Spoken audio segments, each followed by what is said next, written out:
it's Kaeyi and welcome to HardwareHeaven. Today I'm going to be taking you through the Mighty Quest for Epic Loot Open Beta Big Patch. And there is a brand new character which you can see me playing right here. We have the Runaway, which is a female character, but I'll go into all of the details on what she is, what she does, and how she plays, etc. in a few moments. What I want to talk about is actually how Mighty Quest for Epic Loot has changed in the coming months, and really how it's gone from something that I personally thought was really heavily pay to win, but is now an extremely fun, legit free-to-play game. So if you don't know what Mighty Quest for Epic Loot is, it's basically a mix between defending your own castle and then attacking other people's castles to get money and things like that, and life force to upgrade your own castle. So it's a little bit between defending and attacking. They've actually described it as Diablo and Dungeon Keeper have a baby. So if you have that in your mind, that's exactly what you should expect. So what they mean by open beta is that literally anybody can play it. You don't need a key, it's completely free, and there will be updates and developments as we go along because the game hasn't released, it is just open beta. So they want to get a bunch of people in to test it, see how they like it, see what they can change, and obviously add content updates as they go along. So as I said earlier, there were two different types of gameplay, and I'm going to show you those now. If we start with the defending, you start with a castle of this size, and there are many different things that you can actually do inside your castle. You can put down mobs, as you see I've got here. I've got a massive variety of different mobs. We've got a snotter, we've got a chicken, we've got a bone puppeteer, we've got squidlies, we've also got traps here, so the ones that shoot fire out. We've got traps that glue the enemies to the floor. We've got our gold mines, which I can collect gold off here, and our life force mines, which are our two currencies. Gold means that I can buy things like my breweries and my portals, and the life force means that I can spawn in traps and mobs to defend my castle.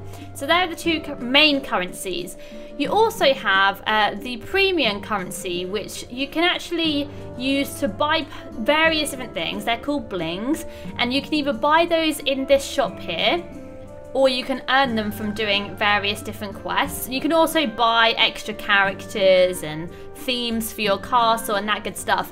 But it used to be that you could pretty much buy anything with bling. You could buy mobs, you could buy various different things for your castle, and it was just a little bit pay to win, but luckily they changed that, and now you can literally only buy customizable things and characters and themes and things like that, and some buffs to basically increase your rate of XP. As you can see here, I've got an XP buff.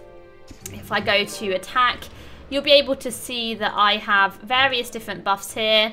Gold increase buffs, and I've got life force increase boost, but you have to actually do the attacking to earn it, and you just get a boost to it, a percentage boost. So it's just kind of an ease of access, make things a little bit faster type of thing, rather than it being pay to win. Now if we take a look at the attacking mode, we have got here a huge amount of castles. On this world called Heated Gardens, we've got a range from level 5 all the way up to level 9. Each kind of world zone has an end boss, so you have to level your way up through defeating castles. Once you've done that, you're then able to defeat the boss and move on. And if I show you the world's region map, as you can see, you start off in Little Spitali, go to Heated Gardens, you got Bling's Landing, Nova Glotia, Glimmering Valley, Upper Bestmount, and Stabbinshire. You've also got the competitions where you can do kind of daily competitions against other players to win gold. You've got the friend zone where you can see basically all of your friends' houses. If you want to add me, feel free. My name is just Kaeyi, and you can find me on here, and I've got a lot of friends on here already, and we can compete against each other, defeat each other's castles and things like that.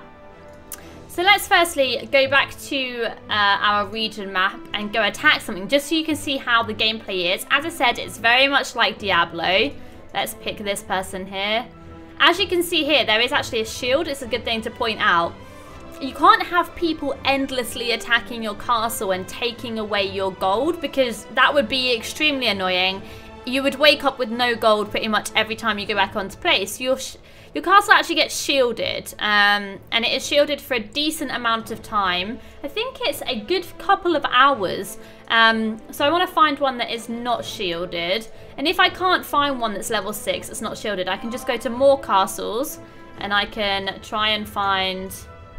There we go. We've got one here. If I win, I get 18 crowns. And if I lose, I get minus 22. And our crown rating is here. We lose crowns when people defeat our castle, and we gain crowns when we defeat other people's castles. And it's just a sort of ranking system that I'll go into in a few moments. So let's attack this castle. And I've got this little chicken with me, which I'm not sure where that came from. It just appeared when it went into open beta. And apparently they're meant to pick up my loot. So that's interesting. We've got a lice force mine here.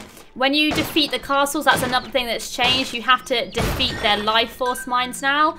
And their gold mines, which wasn't in the game before. But I actually really like it, because if you place them in kind of secret locations, people have to make sure that they, you know, defeat them. I'm pretty bad at building a good defense. I prefer to attack. They've got a lot of glue. As you can see, there are a lot of glue traps there. And I'll go into a little bit about the Runaway class. As I pointed out already, she's a female class, the first female class in Mighty Quest for Epic Loot. I actually want to get these. It doesn't matter if I'm glued now, there's no mobs. And she uses musical attacks. So I have like a musical scythe. As you can see, this castle didn't really have much in it. There was no chance of me really losing that one. I did it just over the time of what I had to beat, so I only got 2 stars rather than the 3. But that is essentially the attacking. And if you rate people, you can also leave a comment. But you get coins if you rate people.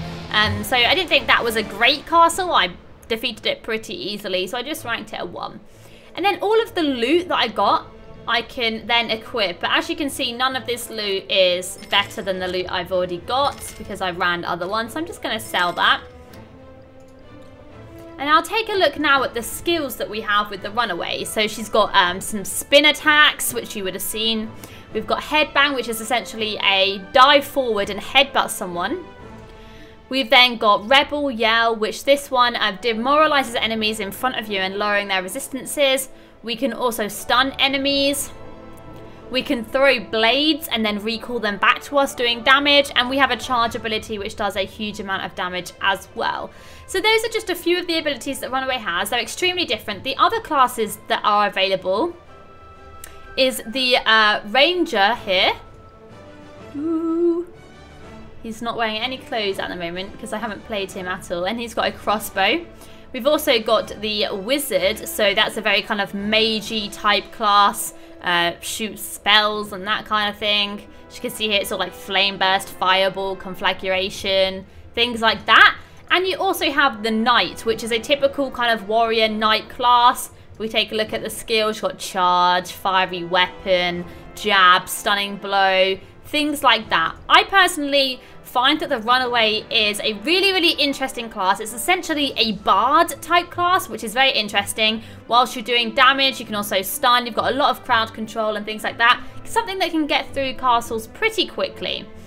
So let's take a look back at defense, and I'll go into a little bit more detail now on exactly how you build up the defense in your castle. So as you can see, I've not really paid much effort to this. I've just dumped the max amount of mobs that I can in this area and made it symmetrical because I have minor OCD with that kind of thing.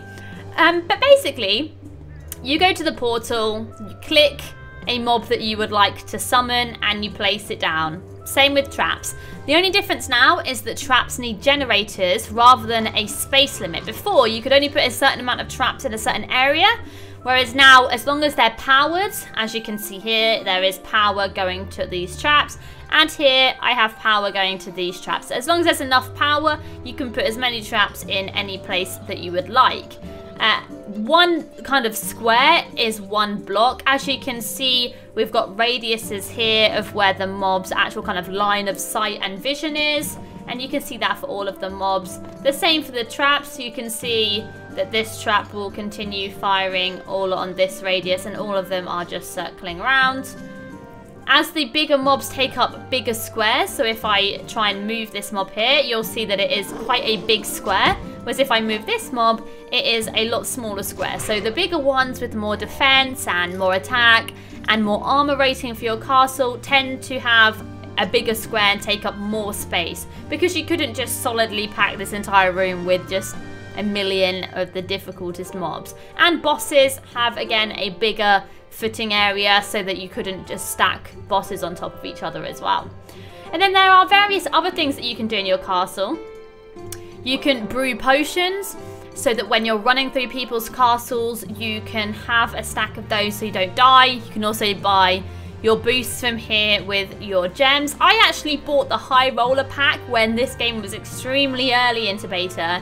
I actually got a code given to me, but I kind of messed up and spent all of my coins in one go. But I loved it so much that I actually dropped £80 on a high roller pack to get a bunch of coins.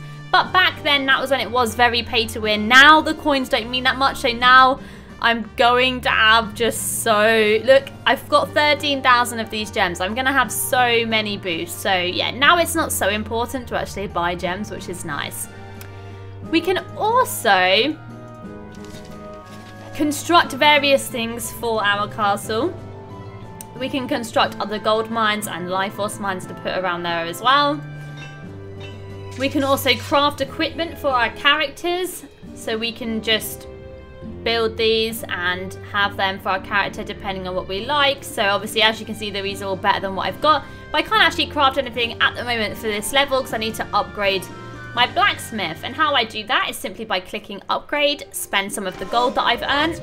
It's instantly upgraded. We don't have to wait any amount of time anymore, which is what we used to do. We used to have to wait hours, come back to it and it'd be done, or you could speed it up with gems. Ubisoft have changed it from the traditional kind of free-to-play method where you have to pay to have fun. You don't have to do that anymore. You can have so much fun and not pay anything. So now that this is upgraded, I can craft some equipment. So as we can see here, this one has 4% increased critical damage and cleave, but it's reduced in attack speed, critical chance, and damage per second. So I probably won't upgrade my weapon purely just because there's nothing. I'm losing some stats that I actually specifically want. So here I've got more mana and 13 more physical armor. So I probably will craft those at some point. I haven't got enough gold yet, as you can see, and I can only have a maximum of 2,000 gold. So I wouldn't actually be able to craft any of these because I can't hold enough gold. And this is where you've got to really be clever. I could, however, craft this. I'm going to craft a ring. I don't have enough gold, so I can spend bling, so that's what I'm going to do. Go back to attack. Open up my inventory. As you can see, I've got a new ring there, so I'm going to equip that and sell my old one. So as you saw, didn't have enough gold, so I could spend that. So I could essentially buy all of this gear with the gems because I didn't have enough gold, which is still one of the ways where you could invest those gems and get gear. But at the end of the day, you can't buy things to protect your castle. So you could have the best gear and go through all of the castles. But if you can't defend your own castle, then there's really not much else that you can do in the game. So you do have to bear that in mind. The other thing that we can do with the gems currency is actually skin our castles. So at the moment, I've got the VIP theme of very important importance. And that, as you can see, is all the gold and diamonds and everything like that because I bought the high roller pack. But I can also make my keep spooky and have it like a ghost town. Or I could have the traditional theme, which is aged oak. You can buy various different other ones. For example, if I buy the frosty theme, there we go.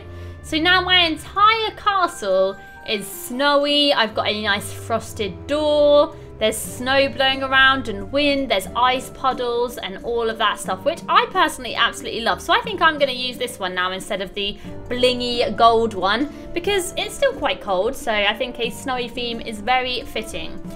You also have a lot of quests that you can do. As you can see here, I've got a lot of objectives that I've done, but also a lot that I need to do. Some examples would be defeat certain bosses. As you can see, Mr. Firefly, We can have a friend visit our castle. We can defeat a player in our castle, which I haven't obviously done yet. Defeat 3 players. Have 3 friends attack your castle. Various things that will actually reward gold and the premium currency as well. And you can actually keep track of everyone that has been to your castle. As I said, my defense is pretty bad at the moment. So I'm constantly losing. I'm losing crowns. People are taking my gold. But luckily it's been shielded quite a while. So you can actually keep track. And you can click friends only. So actually you can see none of my friends have actually come to my castle. So I've not got anything to do. You can then replay and watch back people's attacks. So let me pick someone. This was a retaliation. I attacked his castle, so he attacked mine. So let's replay it. I can actually watch and see what he did and why it was so easy, and I'll be able to see. And now what I can actually do is fast forward this. Who's first? And be like, okay. He didn't even try and go right, so I need to lure people to the right. He's just ran in and essentially is just killing everything super, super fast. His health isn't even really going down,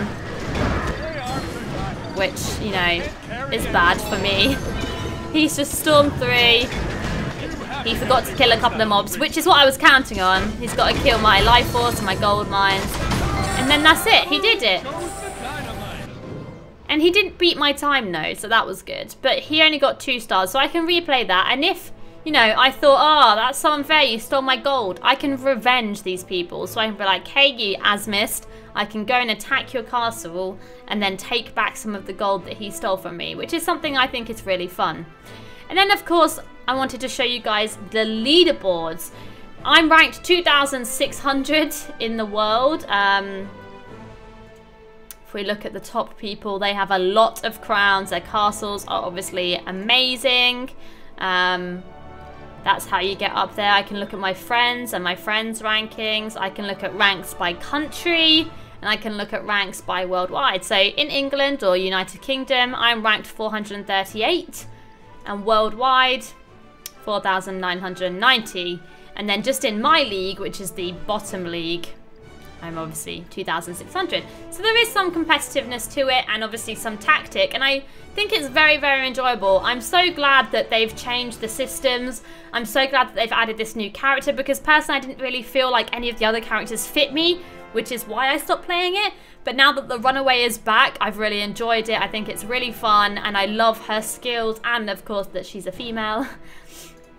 So definitely check it out. It's in open beta. You can just go to themightyquest.com and download the game and play it. If you don't want to spend any money, you don't have to. But if you do, you can get some cool skins and customization and costumes and gear and stuff for your character. So check it out. Hope you like this video. Thanks for watching and I'll see you next time. Bye!